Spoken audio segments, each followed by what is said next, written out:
Bueno, hola, hola, ¿cómo están? Juan Pablo, Ivos. Pensé que uno andaba en Buenos Aires y otro andaba. Ah, no, me dijeron que los dos iban a estar en Buenos Aires ahora. Los dos están ahí, ¿verdad? Sí, originalmente, no, sí, vamos a estar en lugares diferentes porque yo llegué de viaje el domingo, pero bueno, finalmente coincidimos los dos acá y aparte estaba bueno que nos veamos con Ivos. Claro, claro, justo ya a horas del estreno de la serie sobre Fito Páez. ¿En cuántos países se va a estrenar? Yo sé que acá en Estados Unidos lo va a hacer, en Argentina también, en toda Latinoamérica. 190 países en todo el mundo. Ah, ok, ok, ok. No está mal eso. Estreno global, worldwide. ¿Y cómo están emocionados? Y sí, sí, Muy, sí. muy contentos. Y Juan Pablo, tú eres el showrunner que vendría a ser el creador de la serie, ¿no? Cuéntame cómo se produjo todo esto. Yo sé que tú has trabajado de cerca con Fito, no sé si has sido manager de él exactamente, en qué periodo, pero tienes una Sí, relación con él, su hermana también es tu hermana también es la novia de él, entonces hay mucha cercanía con el artista. Sí, bueno, nosotros empezamos, yo en realidad vengo más del cine y la televisión, pero bueno, en el 18 empezamos a trabajar con Fito en management y le propusimos la idea de poder hacer una serie sobre su vida cuando conocimos, o sobre todo cuando me enteré de la historia apasionante que tenía, independientemente de quién era él como artista, me pareció una historia que era hermosa para contar, porque finalmente es una historia de superación, que son de esos cuentos que al público siempre le gustan. Entonces, bueno, fue un proyecto, un proceso largo, ¿no? Porque esto empezó en el 18 como una idea. Fito se mostró siempre muy predispuesto a poder hablar de todo y contar todo, y la verdad que, bueno, eso fue un camino largo que termina o que comienza Ujú. mañana ya con el estreno. Claro, claro, era importante esto, ¿no? Porque hay series que bueno, se hacen independientemente de los artistas que se presentan. En este caso, sí, digamos que esto tiene la aprobación de él, aunque él no ha estado dando entrevistas al respecto, quizás porque la serie toca temas personales que él quizás no quiere, o no sé cómo será el asunto, quizás no quiere meterse mucho y decir, mira, voy a hablar de mi propia serie, puede ser un poco raro para él, ¿no? Sí, la verdad que no lo sé específicamente. Me imagino que también el hecho de que se haga una serie sobre la vida de uno tiene también un impacto emocional porque finalmente es revisitar, que uno revisite popularmente, porque esto va a estar expuesto en todo el mundo, la vida que uno transitó, ¿no? Así que me imagino que no sé qué pasaría si alguien hiciera una serie sobre mi vida, entonces, o sea, no sé cómo reaccionaría yo. Así que bueno, cada uno reacciona de la manera que puede, pero Fito sí estuvo involucrado en toda la parte, sobre todo desarrollo, escritura. De hecho, la serie, los libros de la serie están basados En las memorias, ¿no? en su biografía, en su autobiografía. Así que, así que bueno, intentamos ser desde la realización y todas las áreas lo más cuidadosos y respetuosos posible de no solamente de la historia, sino del espíritu que debía transmitir esa historia. Esta autografía tiene unos cuantos meses de publicada, entonces antes de que se publicara, se empezó a trabajar en la serie. Sí, exacto. Estaba ya la cosa, digamos, en desarrollo, me refiero al libro. Es que en realidad el proceso de la serie se disparó en el 20, en la pandemia. Ahí es cuando entiendo que Fito escribió su autobiografía y a la vez empezó a trabajar con Francisco Abarone, que era el guionista, y estuvieron trabajando durante muchos meses en conjunto, con entrevistas, haciendo un repaso de los hechos principales, y bueno, y que luego se publicó su libro, y bueno, ya cuando se publicó su libro nosotros ya estábamos en una etapa, si no me equivoco, estábamos en rodaje cuando Sí. se publicó Infancia y Juventud.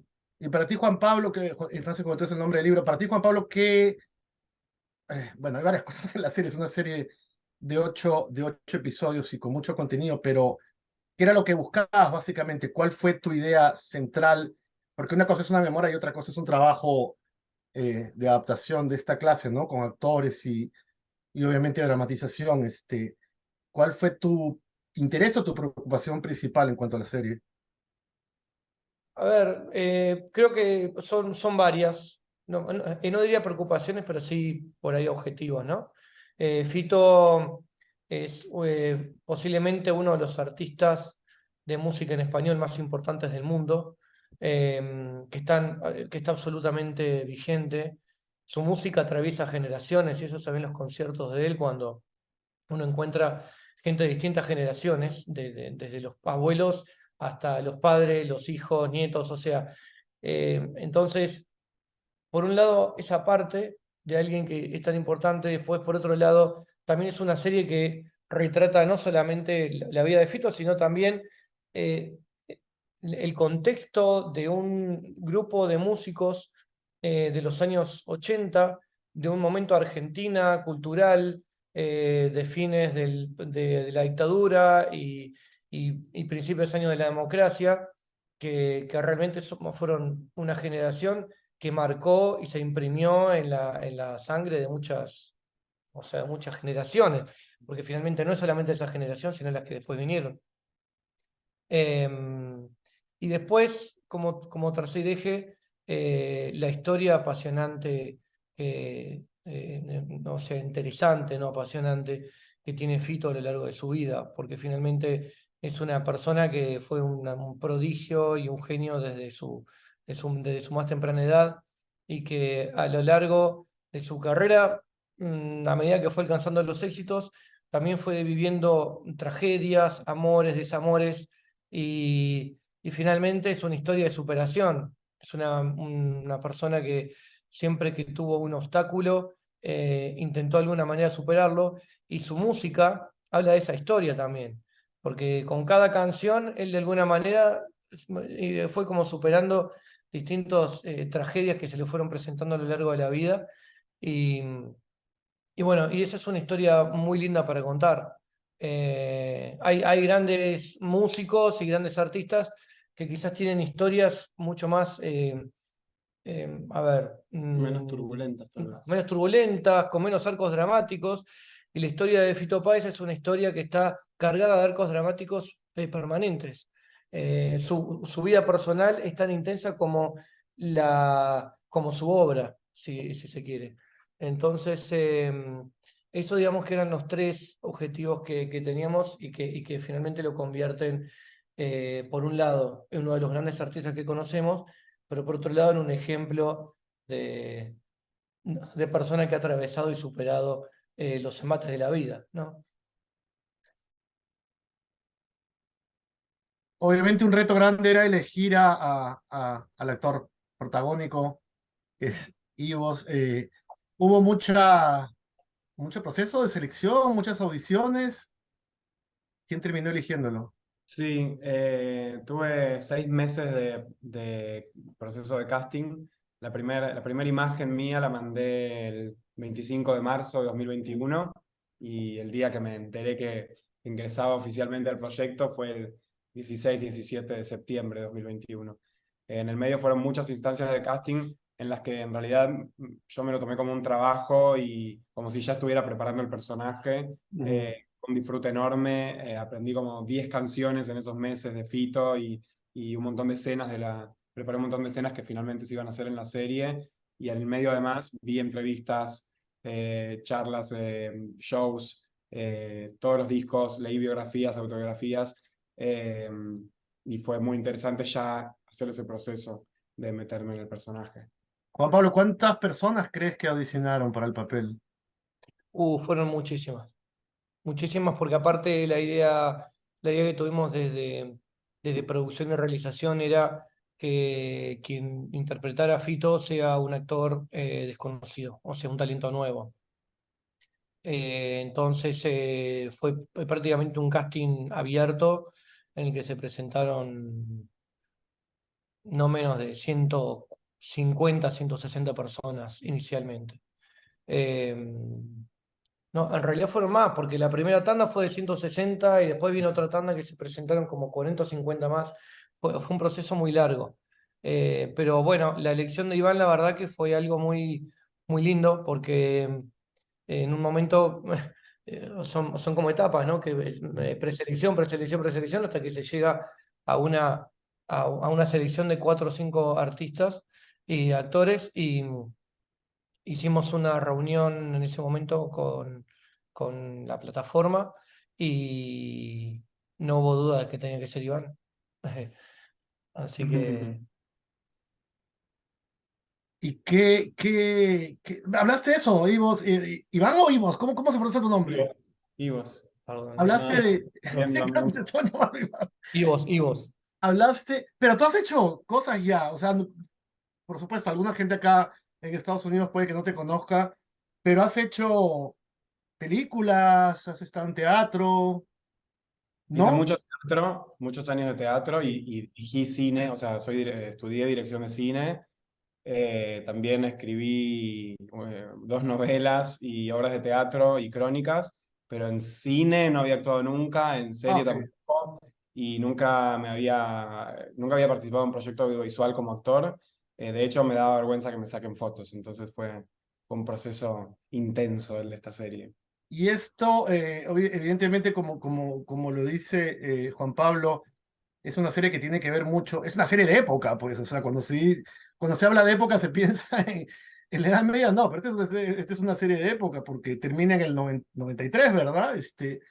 Empieza en el 78, termina en el 93, ya habla de una generación, esta generación de músicos de los 80 que tenía remanentes de los 70. ¿Qué significó para ti, vos, como una persona evidentemente de otra generación y mucho más joven, enfrentarte no solamente a tu personaje, sino a todo ese universo que se muestra en la serie, ¿no? Que es muy interesante. Y bueno, Argentina tiene una larguísima trayectoria rockera. Yo asumo que, no digo que todo el mundo, pero mucha gente está familiarizada con quizás todos los personajes que se presentan aquí, ¿no? Internacionalmente es otra cosa, pero ¿cómo fue para ti? Sí, estabas muy al tanto de lo que se cuenta aquí o hubo Bueno, cosas que eran novedosas. lo primero que quiero decir es que la producción, Mandarina y el equipo de guión y los directores llevaron adelante un proyecto muy ambicioso, porque como decís, no fue solo una recreación de época, fue una recreación de época desde los 80 a los 90, son 10 años o 13 años o 15 años en realidad en los que se hace mucho foco, reconstruido excepcionalmente por el equipo de arte, de vestuario, de maquillaje, de peinado. Son 15 años de una época, pero además se va para atrás, hay escenas que suceden en los 60, en los 70, entonces era un desafío muy fuerte desde la reconstrucción de época, pero además es una serie que es un musical, o sea, no es un musical, pero que tiene muchas escenas de música, muchos shows que se filman. Además de eso, es una biopic, o sea que hay muchos personajes reales que recuperar.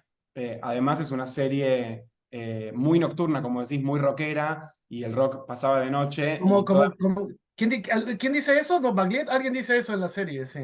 Fito se lo dice al padre, le dice, el rock pasa de noche. Sí.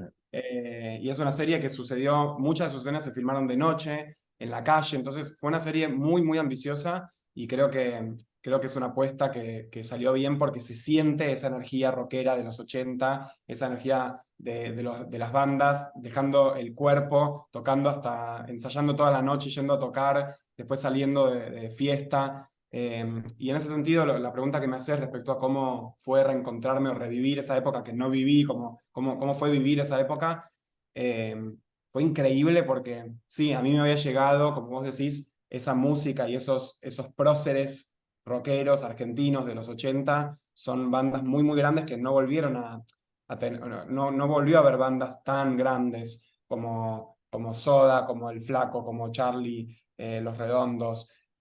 Fue una movida muy inmensa y yo la escuché bueno, lo otro lindo de lo que preguntás es que la serie termina en el 93 y yo nací en el 94. Entonces, totalmente no existí en ningún instante de lo que Sí. sucede en la serie, eso es lindo de pensar. Y cuando leí los guiones y leí los 8 capítulos y me di cuenta de todas las escenas y de todo lo que iba a pasar en la serie y de todo lo que le iba a poner el cuerpo, desde los shows, todas las escenas de ensayos, las historias de amor, arrastrarme por el piso, por la calle de Buenos Aires, o sea, la cantidad de cosas que iba a tener que hacer me dio una felicidad tan grande de decir, ok, le voy a tener que poner el cuerpo a esto. Dije, no, esta es la mejor aventura que podía tener por delante. ¿Qué música escuchas tú normalmente? Me gusta todo, me gusta mucho bailar, me gusta mucho salir a bailar, me gusta mucho bailar, me gusta mucho cantar, escucho mucho Fito, Charlie, música uruguaya, Drexler, Gustavo Pena, el Príncipe Pena, pero también me gusta Radiohead, los Strokes, los Red Hot, música clásica, escucho mucho música clásica, me gusta todo, sí, No estás tan alejado entonces de lo que del personaje que interpretas. total. Tanto a gustos. Y eso, dijiste que tuviste que aprender algunas canciones para las audiciones, pero hay momentos de la serie en la que sí se usa tu voz y los otros y muchos otros momentos son con, digamos, pistas o cómo fue la cosa. No, pista no. Se toma mi voz. Yo canté todas las canciones de la serie, las grabamos, y después se eligió qué usar y qué no. Y creo que lo que más se usó fue en los momentos más íntimos, en los que Fito está improvisando o buscando las canciones o ensayando. Pero después la producción tomó la decisión de traer un intérprete, que es Agustín Britos, que se especializa en la voz de Fito. Entonces se grabó especialmente esas canciones y es un chico que tiene mucha sensibilidad con la música de Fito y creo que era importante, la decisión esta que tomó la producción es importante porque trae esa energía y ese aura de la voz de Fito que es muy particular. Yo sé cantar y me gusta cantar y de hecho se ve que algunas de las canciones las canto, pero Sí. no tengo esa voz que toca tantas fibras, como dice Juan Pablo, a tantas generaciones. Digo, desde mis abuelos escuchaban la serie y se emocionaban y chicos tal vez más jóvenes, alumnos míos de las clases que daba, se emocionan porque la música toca esas fibras personales. ¿Clases de qué edad, perdón? Ahora ya no, pero daba clases de teatro, durante muchos años di clases de teatro. Ujú, ujú. Entonces no hay en ningún momento voz de Fito, es una combinación de la tuya y de este otro intérprete, ¿no? Exacto. Y en cuanto a otros, la voz de Charlie tampoco es, claro, quizás es el actor el Toda que la hace. la, Este, toda la, el Flaco Espineta tampoco es su voz, tampoco todas las voces son grabadas especialmente en esta serie.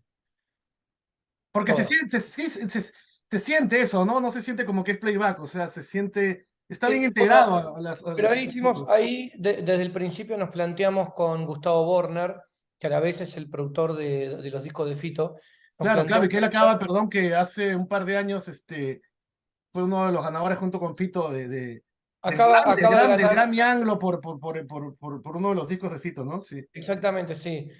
Gustavo Borner fue el que se encargó de supervisar junto con Diego Olivero y Carlos Bandera toda la parte musical. Los tres son productores de Fito. Entonces, un desafío que nos planteamos desde el principio desde la producción era intentar hacer una serie que sonara realmente como suenan los conciertos en vivo, que tuviese las imperfecciones que quizás tiene un concierto en vivo y que a la vez transmita la energía de lo que tiene un concierto en vivo. Y lo mismo con la grabación de los discos, ¿sí? Con las canciones. Entonces, digamos, tuvimos como dos áreas de sonido que creo que en ese sentido se diseñaron muy bien, que una parte era todo lo que era sonido directo para grabar los diálogos y las cuestiones más dramáticas, y después teníamos todo el área de sonido relativo a las grabaciones musicales. Entonces, eso hizo que la verdad que es una serie que suena muy bien, que los conciertos en vivo se sienten en vivo y se siente esa energía del vivo. Con lo cual, todo lo que se grabó es original de la serie. Y Ah, también ok, hay un ok. trabajo de mucho talento por parte de los intérpretes. Por ejemplo, el que hace el Flaco Spinetta es Juli Cartoon, y él trajo una preparación, además de que es un gran cantante y artista, pero trabajó mucho para traer esa voz, esa energía del Flaco, y creo que eso se ve en los momentos en los que canta. Es muy impresionante porque parece que es el Flaco. Lo mismo con Andy, que le da esa vida a Charlie, Fabi, Juaco Baglietto, que es el hijo de Juan Carlos, y es espeluznante, es impresionante lo que pasa con la voz de ese hijo, es hermoso. Y claro, y esas cosas se grababan, incluso cuando los actores hacían la voz cantada, eso se grababa aparte en un estudio y después se incorporaba, ¿no? Que es lo habitual en... No, está todo grabado en vivo. Ah, ¿estaba grabado en vivo? Cuando se grababan los conciertos, se grababa la música en vivo. ¿Y la banda también, los instrumentos? Exacto. Oh, ok, interesante. A ¿Y ver, eso? hicimos todo un trabajo que fue diseñado por Gustavo Bornar de hacer ¿cómo se llama? Una preparación de esas canciones para que después se tocara sobre una pista, pero cuando tocaban sobre la pista se estaba grabando en vivo y después todo eso se mezcla Claro, y claro. grababan las canciones en vivo. Y por ese lado va a resultar muy atractiva también la serie para los fans y para quienes gustan de conocer un poco más a estos artistas, ¿no? Porque hay una variedad, no solamente está obviamente lo de Fito, Charlie, lo de Baglietto, hay una escena de un concierto de Virus, La máquina de hacer pájaros, que es Charlie, el Charlie más oscuro, quizás Don Cornelio y la zona por ahí, entonces, ¿cómo fue esa selección? ¿Hubo que descartar cosas? ¿Quedaron escenas para el DVD? Yo no sé si existen los DVDs. Escenas, Los extras. ¿Quedaron escenas para para los extras del Blu-ray o no? Se usó todo lo que había No, que usar y hubo que a decidir ver, de antemano qué se iba a grabar. grabar los conciertos en vivo, la verdad que fue algo muy lindo, pero con un esfuerzo de producción enorme, con lo cual todo lo que se grabó está dentro de la serie. Ajá. Porque fueron realmente, o sea, cada vez que se montaba un escenario con los instrumentos de la época, con los instrumentos de la época sonando, como sonaban los instrumentos de la época. Realmente no hay nada en la parte musical que está fingido. Todo lo que se ve es lo que realmente está sonando y producido, como si fuese un concierto de verdad. Ujú, ujú, ujú. Eh, el pelo, no era te lo dejaste crecer, te pusiste algo ahí.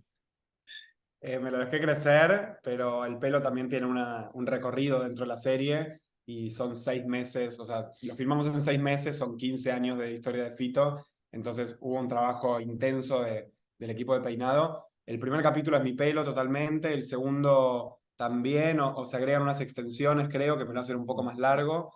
El tercero son con extensiones, pero es mi pelo y extensiones.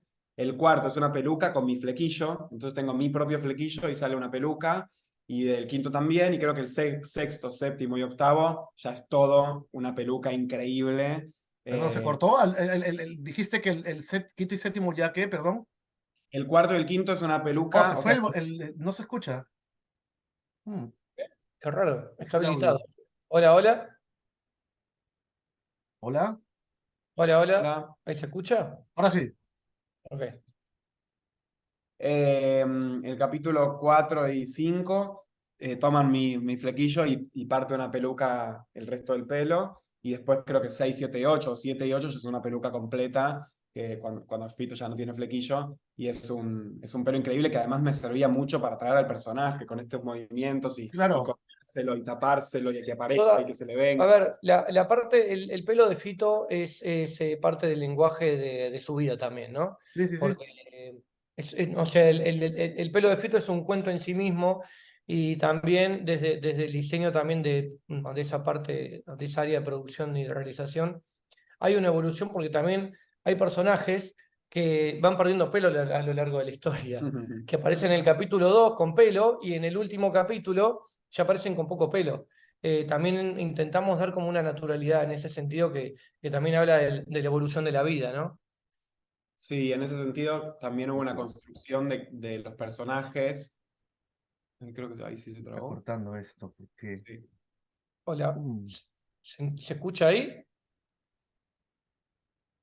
Sergio, Sí, sí, perdón, no, creo que hay problemas de conexión, pero sí, te estuve escuchando. por aquí parecería estar bien, pero bueno. No sé si es aquí, pero se ve bien el router. Claro, claro, claro, me estabas hablando de la evolución del pelo también en la serie. Y tú, Ivos, ¿tocas algo de piano? Yo sí, sí toco el piano, no soy un concertista de música clásica, pero sí, sí toco el piano desde que soy chiquito. Juan Pablo, ¿cuáles fueron las decisiones que se tomaron en cuanto a temas un poquito complicados, como por ejemplo, bueno, el asunto de las drogas? No es un secreto, ¿no? Para nadie que muchos de esos artistas consumían diversas sustancias y todo eso, pero bueno, había que presentarlo de una manera, digamos, comprensiva, y también está todo lo de las tragedias, ¿no? Que los que son fans de Fito las conocen, no las voy a describir acá para los que no las conozcan y quizás puedan sorprenderse al verlo en la serie, pero eso también era un poco delicado, me imagino. ¿Hubo conversaciones con Fito al respecto o él les dijo, yo creo que lo van a hacer ustedes No, adecuadamente? a ver, desde el punto de vista de Fito, en ese sentido, Fito siempre, nunca tuvo ningún problema en contar su historia y también asumir los momentos oscuros, porque finalmente los momentos oscuros son reflejo también de los momentos luminosos que uno tiene en la vida, y Fito en ese sentido nunca puso ninguna Ningún paro. restricción. O sea, todo lo que está puesto en la serie está puesto de un lugar cuidado y también justificado. Porque todo lo que hacemos en la vida, incluso el consumo de sustancias, siempre tiene que ver como una consecuencia de algo. Entonces, hubo una premisa que decíamos, bueno, si vamos a mostrar un consumo de drogas, vamos a mostrar el dolor que conduce a que alguien necesite unas drogas para poder anestesiar ese dolor. Lo mismo con las tragedias. Las tragedias son parte de la historia y al haber sido, por supuesto, hechos reales, se intentaron mostrar desde el lugar más respetuoso y sensible en lo posible, ¿no? ¿Y vos Eh, tú pudiste hablar con Fito en algún momento para consultarle sobre algunos aspectos de la interpretación? Y si, bueno, si fue así o si no fue así, ¿qué fue lo más complicado para ti en esta ocasión? Sí, tuve algunos intercambios que fueron valiosos. Él es una persona muy, muy adorable y honesta, y entonces también se abrió mucho a compartir así como se abrió a compartir sus memorias y los episodios de su vida más íntimos, también se compartió conmigo y hablamos del contacto con el piano, con el instrumento, con la música. Entonces me habló de sus manos, de cómo toca, de cómo se contacta con ese instrumento, y creo que en la serie algo que se ve es el vínculo. A mí me gusta mucho ver los momentos en los que Fito toca el piano en la serie, porque me siento muy conectado con eso, me siento que aparece como una conexión que tal vez trasciende la actuación, ¿viste? Como que pasa algo muy verdadero. Eh, y me habló también de su pelo en un momento, me habló de los shows de Charlie, en los que Charlie lo ponía de espaldas, y Sí, sí. entonces él quería ser visto y estaba como con esa desesperación por llevar su música y por darle lugar a eso, y por ser visto y aceptado por Charlie. Y entonces ese movimiento de ese pelo que iba y que venía y que se revoleaba por todas partes, él me habló de eso. Estuvo bueno. ¿Y lo del piano también hubo, digamos, combinación de tú tocando y alguien más tocándolo? ¿O cómo fue? Sí, en general no sé bien qué quedó y qué no. En general yo tocaba siempre, preparaba los temas, pero obviamente para algunos planos cerrados había un doble de manos, que es Juan Absatz, que además es el pianista de Fito en la banda, que es pianista profesional y yo finalmente no, tal vez mis manos no mostraban lo que era Fito de verdad. Pero no sé cuánto se usó de eso, cuánto no. no, Es son una muchísimos combinación. tus manos, así que Para terminar, dentro de todo esto y dentro de todos los triunfos, es como una historia de logros, de frustraciones, de tragedias y de superación, pero también hay amor, ¿no?